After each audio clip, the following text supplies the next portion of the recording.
India کی strategy بالکل واضح تھی کہ جس طریقے سے انہوں نے ایک پوائنٹ پر آ کے جب وہ طاقتور ہو گئے تو انہوں نے 75 سال پرانا مسئلہ کشمیر کا جو تھا اس کو ایک قلم سے انہوں نے کینسل کر دیا، آرٹیکل 370 وائلیٹ کیا، کشمیر کو ضم کر لیا. نہ کوئی انٹرنیشنل آربیٹریشن، نہ کوئی ورلڈ بینک، نہ کوئی یونائٹڈ نیشنز، نہ کوئی یون سیکورٹی کاؤنسل، نہ پاکستان سے کوئی معاہدہ، سب کو انہوں نے جوتے کی نوک پہ اڑا دیا. انہوں نے کہا کشمیر ہمارا، گل مک گئی، اب تو بات کرو پاکستانی کشمیر کی. یہی جب مودی نے جب بات کی تھی جو آپ نے دکھائی شروع میں کہ بلڈ اینڈ واٹر کی ناٹ فلو ٹوگیدر، یہ 2016 میں اس نے بات کی تھی. یہ اتنے کانفیڈنس سے اس نے بات اسی لیے کی تھی، کلیئر میسج تھا کہ بلڈ اینڈ واٹر کی ناٹ فلو ٹوگیدر کا مطلب ہے کہ جب تک پاکستان کشمیر کلیم کرتا رہے گا ہم پاکستان کا پانی بند کر دیں گے.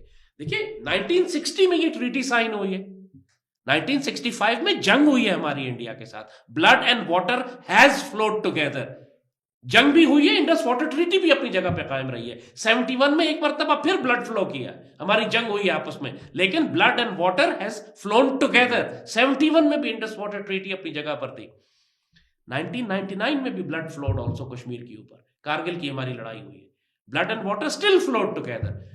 انڈیا اس لیے اس ٹریٹی کو ختم نہیں کر رہا تھا کہ اس کے پاس ابھی پاکستان کے دریا روکنے کی کیپیسٹی نہیں تھی. جب انڈیا نے یہ کیپیسٹی بنا لی، اب اس کے پاس پوری کیپیسٹی ہے کہ پاکستان کے دریا روک سکے یا بارش کے موسم میں فلڈ کر سکے. تو اب وہ ہر صورت میں اس ٹریٹی کو کینسل کر دے گا. یہ غداری جو ہمارے ساتھ جماعت علی شاہ نے کی ہے. اب اس کے بعد بھی واٹر کمشنر ایک لگا، اس کا نام بھی مہر علی شاہ ہے. پتہ نہیں دونوں کے نام سیم کیوں ہیں، رشتہ دار نہ ہو آپس میں. کہیں ایکچولی میں کہوں گا ISI سے اور MI سے، پاکستان کی انٹیلیجنس ایجنسی کے، کھود کے رکھ دیں ان کے بیک گراؤنڈ کو کہ ان کے بچے کہاں رہتے ہیں اور کیا پاسپورٹس ہیں ان کے پاس، ڈیول نیشنلٹی ہے کہ نہیں، تو پیسے کتنے ہیں. اتنا بڑا ہم ایک دفعہ ڈسے جا چکے ہیں، ہم دوسری دفعہ نہیں ڈسے جا سکتے. لیکن اب حقیقت اب آپ کو بتا دیں کہ اب انڈس واٹر ٹریٹی کی اور یہ انڈس واٹر کمیشن کی اب کوئی حیثیت بھی باقی نہیں رہ گئی ہے، کیونکہ اب انڈیا اس کو نہیں مانتا. اب یہ جو مرضی، جیسے کشمیر آپ نے کمیٹی بنائی یا کشمیر کے جو معاہدے تھے آپ کے، اب ان کی کیا حیثیت رہ گئی ہے؟ کوئی ختم، they finish, they are dead. India کے پوائنٹ آف ویو سے دے آر ڈیڈ. آپ ابھی تک ایک لاش کو گھسیٹتے پھر رہے کہ جناب UN سیکورٹی کاؤنسل میں کشمیر کا پڑا ہوا ہے، ڈسپیوٹڈ ہے اور پلیبسٹ ہونا چاہیے اور لوگوں کی رائے پوچھنی چاہیے. یہ آپ پچھلی صدی کی باتیں کر رہے ہیں جو 21ویں صدی میں ویلڈ ہی نہیں ہے. بالکل ایسے.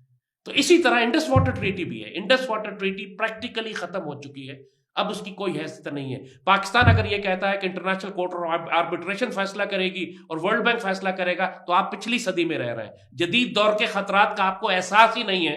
آپ یو آر لیونگ ان مارس، آپ مریخ پہ جا کے رہ رہے ہیں، آپ کو پتہ ہی نہیں کہ زمین کے حالات کہاں تبدیل ہو چکے ہیں. جو کرٹیکل ٹائم تھا جب پاکستان انڈیا کی ڈیم کنسٹرکشن روک سکتا تھا، اس وقت ایک حرام خور کا بچہ، حرامی پاکستان کا واٹر کمشنر تھا جماعت علی شاہ، اور آپ نے اس پر نظر ہی نہیں رکھی کہ وہ کس طرح پاکستان کو بیچ کے غائب ہو گیا. اگر پاکستان حکومت میں جرت ہونا تو اس کو کینیڈا سے ایکسٹراڈائٹ کرا کے پاکستان لے کر آئے، یہاں پہ اس کا ٹرائل کرے اور دکھائیں کہ میر جعفر اور میر صادقوں کے ساتھ پر کیا حشر کیا جاتا ہے. اتنی بڑی غداری ہمارے ساتھ اس شخص نے کی ہے اور قوم اس کا نام بھی نہیں جانتی، جو پورے پاکستان کو بیچ کے نکل گیا.